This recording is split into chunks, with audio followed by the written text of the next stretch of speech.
ரியா சொல்லிட்டு இருக்காங்க. நீ மட்டும் எனக்கு சாதகமா நடந்துட்டேன்னு வச்சுக்க, உனக்கு 2% பணம் தர்றேன். அதுக்கப்புறம் ஈசிஆர்ல ஒரு பங்களா, கொடைக்கானல்ல ஒரு எஸ்டேட் இதெல்லாம் பண்ணி தரேன் அப்படின்னு சொல்றாங்க. ஓகே ஓகே அப்படின்னு வேற சொல்லிடுறாங்க. ஐஷு போனை கட் பண்ணோடனே, ஆகா ஈசிஆர்ல பெரிய பங்களா, கொடைக்கானல்ல எஸ்டேட், அப்பா சூப்பர் அப்படின்னு இருக்கும்போது யாரோ பலார்னு கண்ணத்துல அரைகிறாங்க. அப்படியே நிமிந்து பாக்குறாங்க, யாடா அது அப்படின்னு பார்த்தா ஷாக்கு.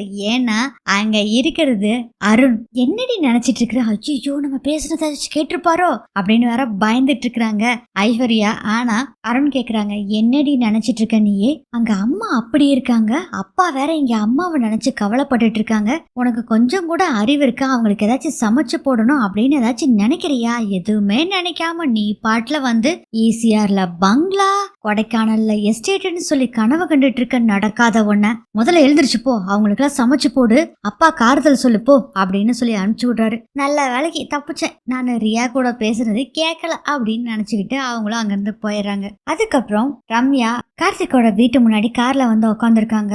தீபாக்கு கால் பண்றாங்க. தீபா நீ என்ன பண்ணிட்டு இருக்க? தீபா, அம்மு நான் வீட்டுல தான் இருக்கேன் அம்மு, அந்த சாமியாரை பத்தி விசாரிச்சியா? கொஞ்சம் சீக்கிரம் பார்க்க முடியுமா அந்த சாமியார?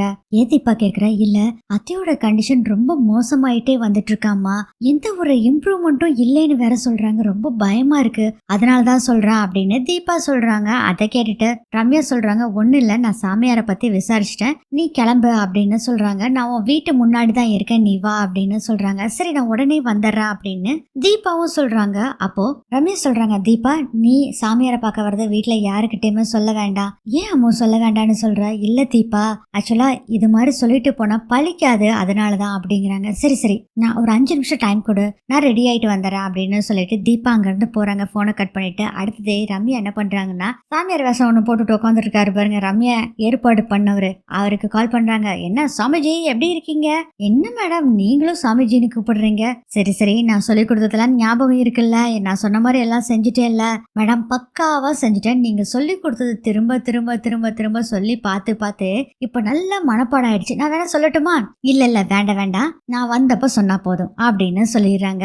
அடுத்தது தீபாவை காமிக்கிறாங்க. தீபா பாத்தீங்கன்னா ரெடி ஆகிறதுக்காக ஒரு சாரி எடுக்கிறாங்க. ஆக்சுவலா எதுனா அபிராமி வந்து கோயில்ல சாமி கட்டின சேலைன்னு சொல்லி ஒரு சேலைய ஏலத்துல எடுத்துட்டு வந்தாங்க பாத்தீங்களா, அந்த சேலையை எடுத்து அப்படியே பாக்குறாங்க. அதான் நீங்க எனக்காக வாங்கி கொடுத்த சேலை, இதை கட்டிட்டு தான் நான் சாமியார்கிட்ட நான் போறேன், இது இந்த சேலையை நான் கட்டும் போது நீங்களே என் கூடயே இருக்க மாதிரி எனக்கு இருக்கும் அத்தை, ஃபீல் ஆகும் அப்படின்னு சொல்லிட்டு அந்த சாரியை கட்டிக்கிட்டு பூஜை ரூம்ல போய் சாமி கிட்ட வேண்டிக்கிட்டு இருக்காங்க. சாமி கிட்ட ஆக்சுவலா என்ன சொல்றாங்கன்னா, அந்த சாமியார் சொல்ற அருள் வாக்கு நீங்க சொல்றதா அர்த்தம், அவர் சொல்ற பரிகாரம் நீங்க சொல்ற பரிகாரமா அர்த்தம், அதை நான் செய்வேன் அப்படிங்கிற மாதிரி எல்லாம் சொல்லிட்டு தான் சாமி கிட்ட சொல்லிட்டு தான் தீபாவும் அங்க இருந்து கிளம்புறாங்க. தீபா வெளியே வரும்போதே கரெக்டா அங்க மீனாட்சி வர்றாங்க. தீபா எங்க கிளம்பிட்ட தீபா அப்படிங்கும் போதே தீபா சொல்ல வர்றாங்க.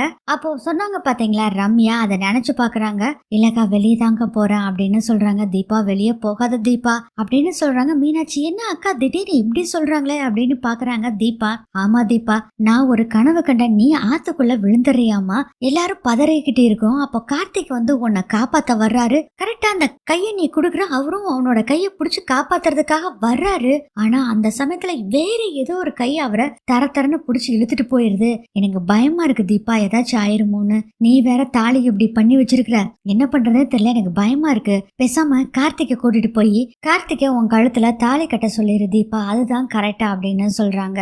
மீனாட்சி, அக்கா நான் ஒரு தடவை நான் சொன்னதுதான், நான் அப்படி மீறி கார்த்திக் சாரை தாலி கட்ட சொன்னேன்னு வச்சுக்கோங்க, அத்தைக்கு ஏதாச்சும் ஆயிடுச்சுன்னா இந்த வேலையே வேண்டாங்க்கா, அத்தை எப்போ எழுந்திரிச்சு வர்றாங்களோ அப்போ அவங்கள கையாலேயே அந்த தாலியை கொடுத்து கார்த்திக் சாரை கட்ட சொல்லுவேன். அப்புறம் இன்னொரு விஷயம் தெரியுமாக்கா, நான் இப்ப கட்டிருக்கேன் பாத்தீங்களா இந்த சேலை, இது யார் கொடுத்த தெரியுமா? நீங்களும் அத்தையும் போய் அந்த கோயில்ல சாமி கட்டின சேலையை ஏலம் எடுத்துட்டு வந்தீங்களா, அந்த சேலை தான்க்கா, கண்டிப்பா என் அத்தை என் கூடயே இருப்பாங்க, கண்டிப்பா அத்தையும் பொழைச்சு வருவாங்க, நான் உறுதியா சொல்றேன்க்கா அப்படின்னு சொல்லிட்டு அங்க இருந்து போறாங்க தீபா. அதுக்கப்புறம் ரம்யா கார்ல வெயிட் பண்ணிட்டு இருக்காங்க. அங்க வர்றாங்க தீபா, கார் எடுத்துட்டு அங்க இருந்து கிளம்புறாங்க. அப்போ ரம்யா ஃபர்ஸ்ட் கேக்குறது என்னன்னா, இத வீட்டுல யாருக்கிட்டையும் சொல்லல தீபா அப்படின்னு சொல்றாங்க. இல்ல அம்மோ நான் சொல்லிட்டேன் அப்படின்னு, அட்டப்பாவி சொல்லிட்டியா அப்படிங்கிற மாதிரி பாத்துட்டு இருக்காங்க.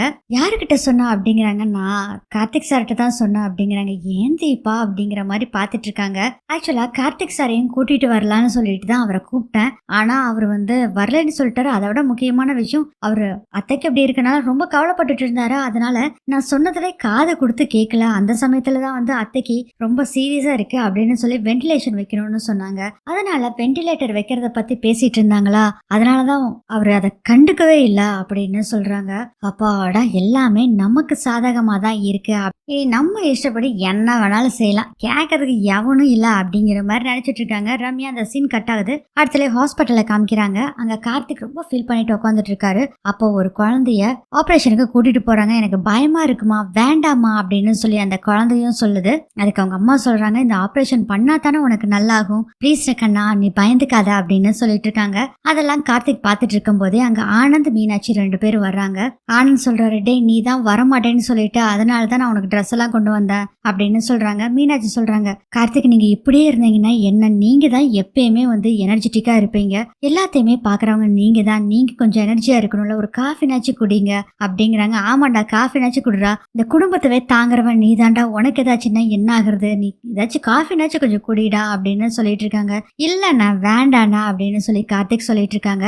அப்போ ஆனந்த் சொல்றாங்க, அந்த போலீஸ் கால் பண்ணியிருந்தாருடா, மண்டபத்துல வீடியோ எடுக்கிறதுக்காக ஒருத்தர் வந்திருந்தாருல, அவரோட நம்பர் கேட்டாரு போலீஸ். ஏன்னா இந்த ரியா என்ன பண்ணிருக்கான்னா சிசிடிவி கேமரால இருக்கக்கூடிய வீடியோ எல்லாத்தையுமே டெலீட் பண்ணிட்டா, கேஸ் ஃபுல்லா அவளுக்கு சாதகமா இருக்காமா, அதனாலதான் வீடியோ கண்டிப்பா நடத்திருப்போம், அந்த வீடியோ கேமரா ஆளை பத்தி கேட்டாரு, நீ கொஞ்சம் சொன்னேன்னா அவங்க போய் பாப்பாங்க போலீஸ் அப்படின்னு ஆனந்த் சொல்றாரு. அதுக்கு வந்து கார்த்திக் சொல்றாரு, அண்ணா அதை நான் அரேஞ்ச் பண்ணல, இந்த ஈவெண்ட் மேனேஜ்மெண்ட்ல கொடுத்தோம்ல அவங்க தான் வந்து அவர் அரேஞ்ச் பண்ணாங்க அப்படின்னு சொல்றாங்க.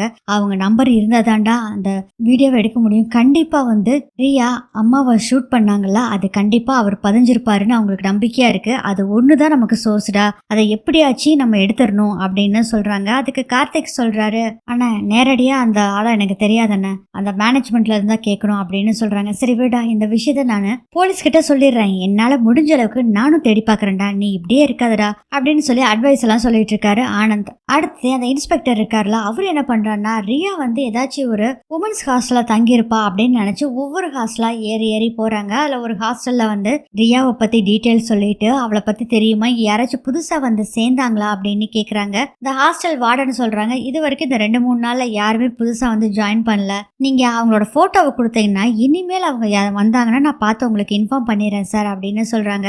உடனே கான்ஸ்டபிளை கூப்பிட்டு அந்த போட்டோவை அனுப்பிச்சு விடு உங்களுக்கு அப்படின்னு சொல்றாங்க.